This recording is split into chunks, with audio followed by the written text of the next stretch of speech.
माँ शीतला की पावन सत्य कथा। यह कथा बहुत पुरानी है।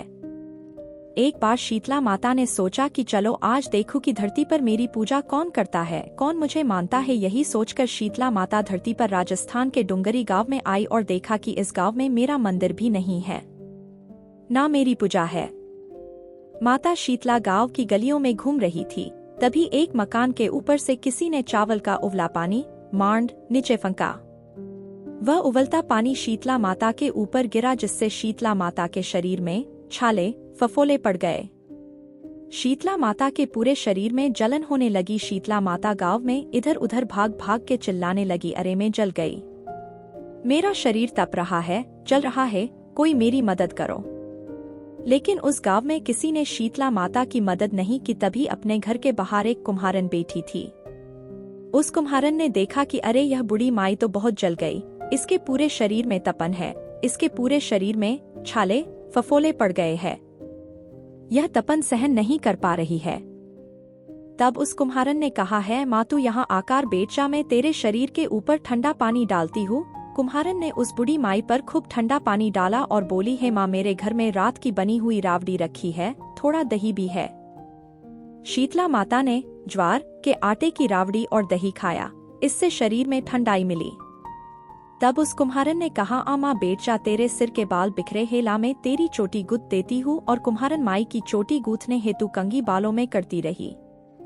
अचानक कुम्हारन की नजर उस बूढ़ी माई के सिर के पीछे पड़ी तो कुम्हारन ने देखा कि एक आंख वालों के अंदर छुपी है। यह देखकर वह कुम्हारन डर के मारे घबराकर भागने लगी।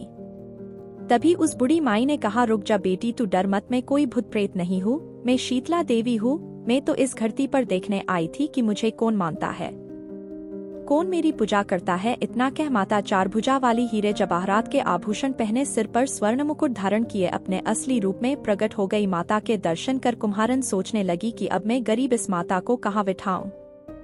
तब माता बोली है, बेटी तू किस सोच में पड़ गई। तब उस कुम्हारन ने हाथ जोड़कर आंखों में आंसू बहते हुए कहा है, माँ मेरे घर में तो चारों तरफ दरिद्रता है, बिखरी हुई है, मैं आपको कहाँ बिठाऊं। मेरे घर में ना तो चौकी है, ना बैठने का आसन। तब शीतला माता प्रसन्न होकर उस कुम्हारन के घर पर खड़े हुए गधे पर बैठकर एक हाथ में झाड़ू दूसरे हाथ में डलिया लेकर उस कुम्हारन के घर की दरिद्रता को झाड़कर डलिया में भरकर फेंक दिया और उस कुम्हारन से कहा है, बेटी मैं तेरी सच्ची भक्ति से प्रसन्न हूँ, अब तुझे जो भी चाहिए मुझसे वरदान मांग ले।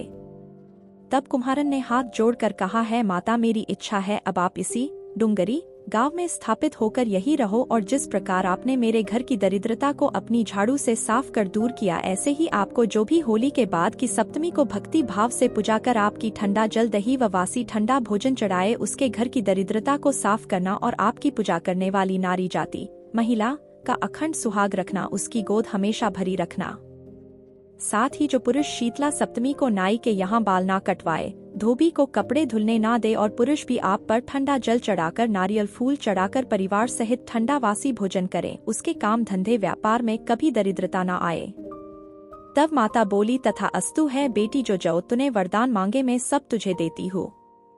ऐ बेटी तुझे आशीर्वाद देती हूँ कि मेरी पूजा का मुख्य अधिकार इस धरती पर सिर्फ कुम्हार जाति का ही होगा। तभी उसी दिन से डुंगरी गांव में शीतला माता स्थापित हो गई और उस गांव का नाम हो गया शील की डुंगरी। शील की डुंगरी भारत का एकमात्र मुख्य मंदिर है। शीतला सप्तमी वहां बहुत विशाल मेला भरता है। इस कथा को पढ़ने और सुनने से घर की दरिद्रता का नाश होने के साथ सभी मनोकामना पूरी होती है।